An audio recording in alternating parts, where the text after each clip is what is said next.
Con respecto a la venida de Cristo, ¿cómo dice la Biblia que nadie sabe, ¿no es cierto?, acerca de este tiempo? Pero la Biblia dice también que Dios revela a sus profetas. ¿Usted qué cree de esto? Es importante y la pregunta que me estás haciendo es muy interesante y linda para poder tratar de discernir con las Escrituras, porque hay que diferenciar lo que es la venida de Cristo con lo que es la venida a buscar a su cuerpo, a su esposa.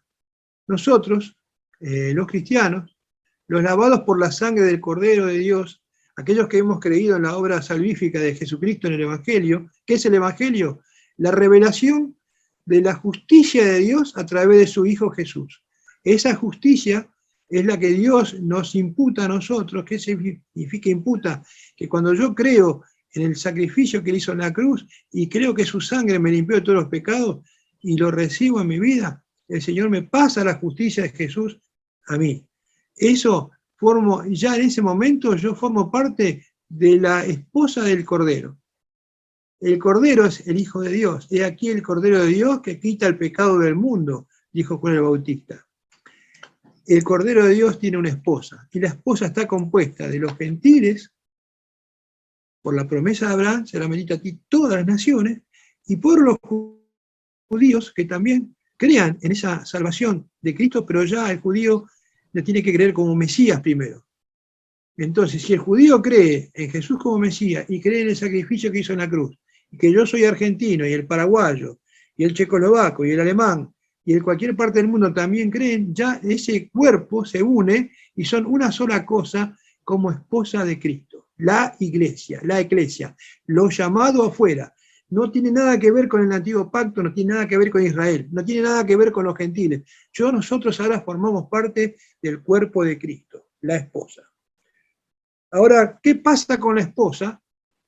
Porque la esposa va a estar donde está su amado. El amado va a venir a buscar a su esposa. Y va a venir a buscar a una esposa que tenga los vestidos limpios.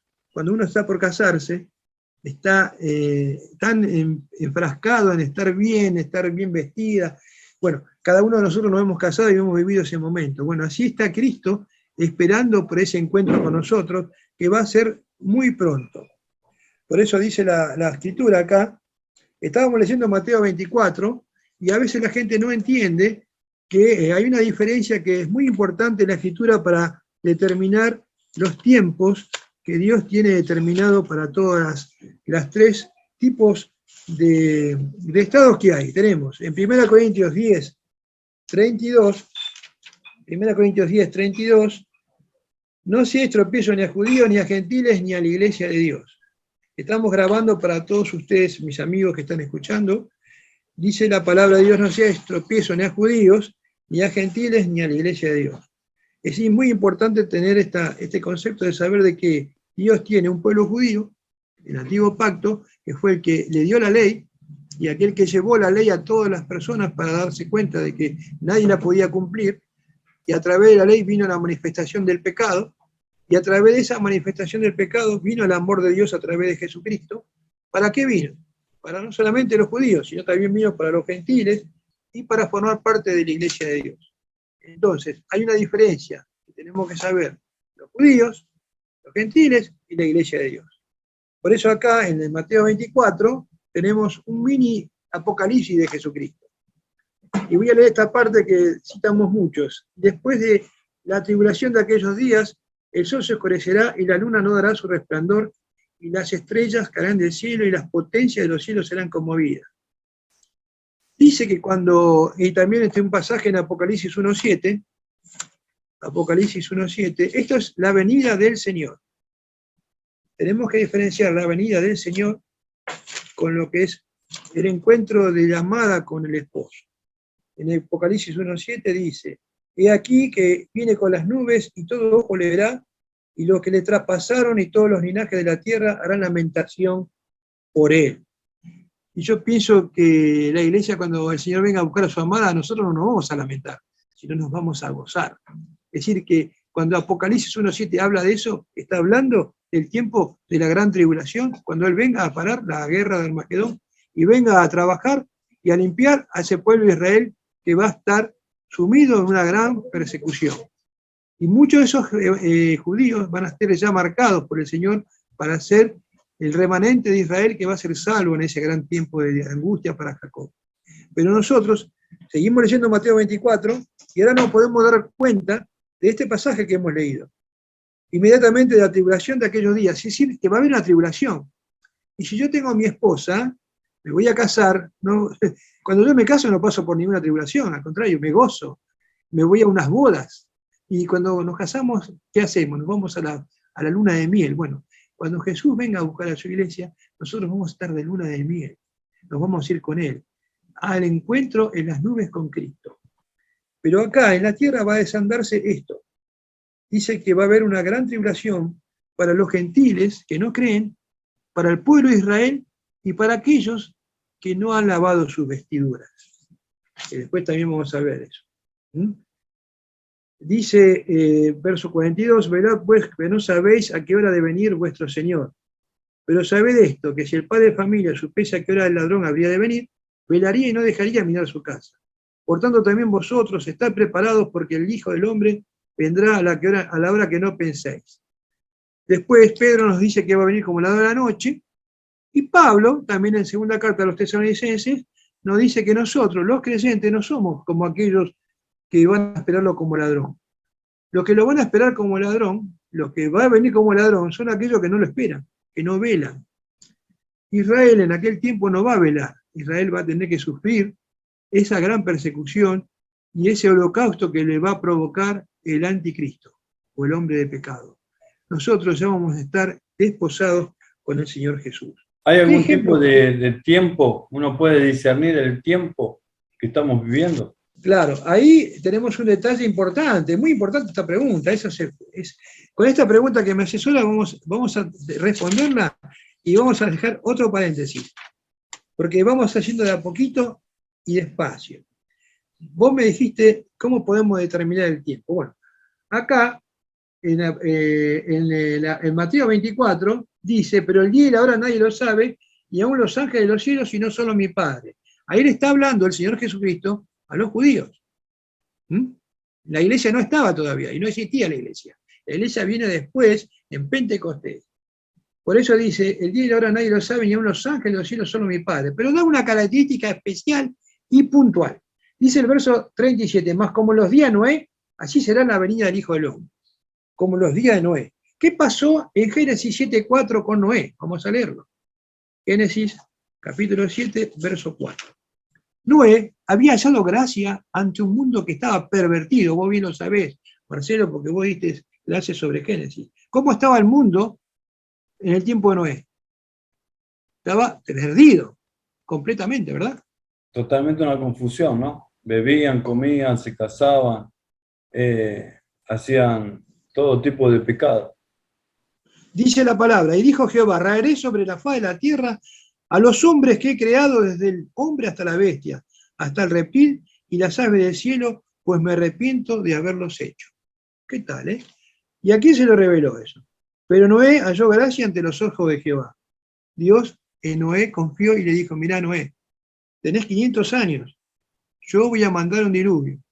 Prepará un arca, prepará estos animales, hace esto así, así y así. ¿Y qué hizo Noé? Obedeció Noé, obedeció por fe, porque nunca había llovido. Y no solamente Noé, sino su esposa, sus hijos y sus nueras.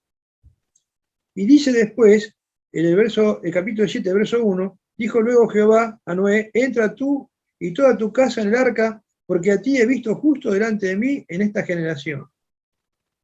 Y después le dijo el Señor, en el verso 4, porque pasados aún 7 días yo haré llover sobre la tierra 40 días y 40 noches, y raeré sobre la faz de la tierra a todo ser viviente que vive. Es decir, que Dios le dio 100 años a Noé para que construya el arca. 100 años para que la gente que estaba alrededor de Noé creía lo que Noé estaba predicándole y lo que estaba haciendo, a pesar de que ellos se burlaban y no creían. Pero tuvieron la oportunidad. Podían haber hecho también ellos una barca y haberle creído a Noé, pero nadie lo hizo. Solamente Noé. ¿Y qué hizo Dios? Avisó a su siervo las cosas que iban a pasar 7 días antes. Vemos también el caso de Lot. Cuando Lot se fue con los mundanos y murió su deseo carnal de riquezas, se fue a vivir en Sodoma y Gomorra. ¿Y qué dijo el ángel cuando se le presentó a Abraham? Y Abraham intercedió por Lot. Y fue el ángel le dijo, Lot, hasta que tú no salgas de acá, nosotros no podemos destruir Sodoma y Gomorra. Es decir, que Dios a sus hijos que están velando, por eso la iglesia tiene que velar, tiene que indagar en la Escritura y tiene que estar en comunión con el Espíritu Santo. A sus siervos, los profetas, Dios les va a hacer escuchar el son de la trompeta cuando Él los venga a buscar. Y aquellos que no estén velando se van a tener que quedar. Porque dice que la palabra de Dios se van a dejar avergonzados de Él. Porque no van a poder pasar, no van a poder calificar en el tribunal de Cristo. Otra cosa importante que después vamos a ver, el tiempo del tribunal de Cristo. ¿Cómo son los tiempos de Dios? Porque Dios no tiene tiempo. Nosotros, el tiempo para nosotros que estamos acá en la tierra. Acá tenemos tiempo. Pero cuando Dios levantó a Elías, o cuando Dios llevó a Pablo al tercer cielo y lo bajó, fue un instante. Pero en ese instante de la presencia de Dios, ahí Pablo no tenía tiempo. Cuando bajó Pablo de acá a la tierra, él había recibido toda la revelación de Dios, de los misterios que Dios le reveló a Pablo, para que nosotros ahora entendamos, y cuando volvió siguió su vida normal, pero el tiempo había pasado, pero él no lo vivió el tiempo, porque estamos en la presencia de Dios. Por eso Dios es el dueño del futuro. Para Dios el futuro ya pasó, aunque tiene que pasar para nosotros. Él ya vio todo por su presciencia. Está todo en su plan, y todo se está detalladamente a lo que Él nos dejó escrito, se está cumpliendo detalladamente. Amén, amén. Si Dios le reveló a Noé, si Dios le reveló a Lot, y podemos haber muchos casos más también, ¿no? En la Escritura que podemos indagar, Dios va a revelar a sus siervos en los últimos tiempos las circunstancias del pronto avenimiento de Él para llevarnos. Por eso tenemos que estar velando y orando. ¿Quién te dice? Hay otro tema interesante, por ejemplo, en Mateo 25, esto es un detalle que, Mateo 27, perdón, verso 51, dice, de aquí, el velo del templo se rajó en dos, de arriba abajo, y la tierra tembló, y las rocas se partieron, y se abrieron los sepulcros, y muchos cuerpos de los santos que habían dormido se levantaron. Salieron de los sepulcros, y después de la resurrección de él, vinieron a la santa ciudad y aparecieron a muchos. Este pasaje es espectacular. Después de resucitar Jesús, dice que las primicias de Jesús, a esa gente que había muerto en el tiempo de su, digamos, su ministerio de 3 años, mucha gente había muerto. Pero dice que cuando Él resucitó, y esa gente que lo había escuchado y había creído en Él, un remanente pequeño saltó a la vida. ¿Y qué hicieron? Fueron a las ciudades. ¿Y cuánto tiempo se presentó Jesús vivo y resucitado después de haber resucitado? 40 días estuvo. Y en el día 50 vino Pentecostés, pero Él tuvo 40 días, según Hechos de los Apóstoles, presentándose a sus discípulos y a muchos más. Y la clave lo tenemos en el apóstol Pablo, en el capítulo 15 de su primera carta. ¿Y a cuánto se le pareció, Héctor? ¿A cuánta gente se le habrá parecido Jesús cuando resucitó? Y esa gente que salió de las tumbas, ¿se le habrá presentado a alguien? Dice la palabra de Dios que cuando uno resucita en Cristo Jesús, Él fue el primero que resucitó. Las primicias van a estar con Cristo. Si esta gente resucitó, se fueron a dar testimonio, iban a estar con Jesús. Y dice 1 Corintios 15, 1, a ver si es el 1, dice, además os declaro, hermanos, el evangelio que os he predicado, el cual también recibisteis, en el cual también perseveráis, este es el evangelio que te predicamos aquí, que estás escuchando también. Porque la gente dice, ¿qué es el evangelio? Este es el evangelio. Dice, por el cual asimismo, si retenéis la palabra que os he predicado, sois salvos, si no creyeron en vano. Ojo que se puede creer en vano. ¿Cuándo se cree en vano? Cuando uno cree con la mente y no recibe la palabra sembrada en su corazón, y la persona cree en vano.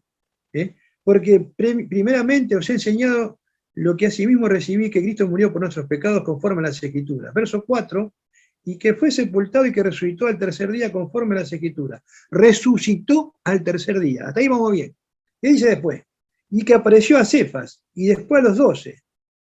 Pedro, a los 12 discípulos. ¿Y después qué hizo?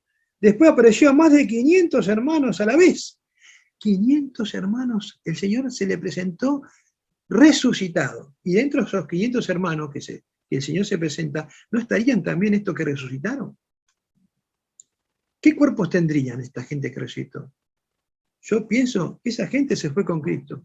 Porque si al ladrón de la cruz le dijo, a partir de hoy estarás conmigo en el paraíso, a estos que resucitaron, que fueron las primicias con él, se los llevó.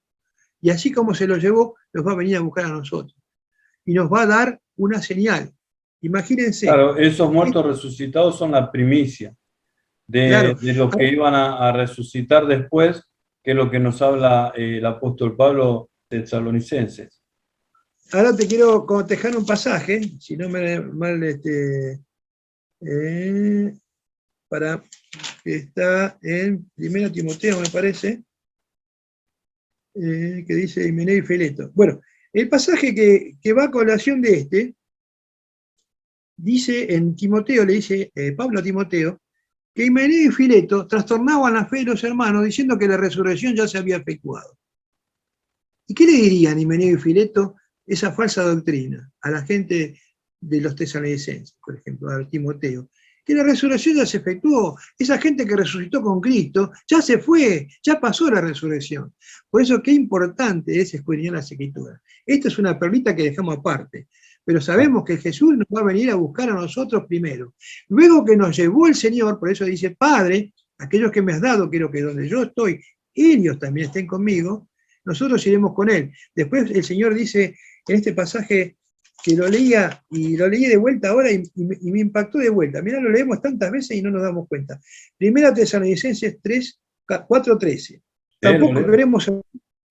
Tampoco queremos, hermanos, que ignoréis acerca de los que duermen, para que no os entristezcáis como los otros que no tienen esperanza. Porque si creemos que Jesús murió y resucitó, así también traerá Dios con Jesús a los que durmieron en él. Por lo cual os decimos esto en palabra del Señor, que nosotros que vivimos, que habremos quedado hasta la venida del Señor, esta venida del Señor no es el día del Señor. Esta venida del Señor es el rapto, que nos va a llevar al encuentro con Él. Dice, no pereceremos a los que durmieron. Primero van a resucitar los que durmieron, los que están muertos. Servirán al nuevo cuerpo glorificado y saldrán como una luz. Van a pasar la eternidad.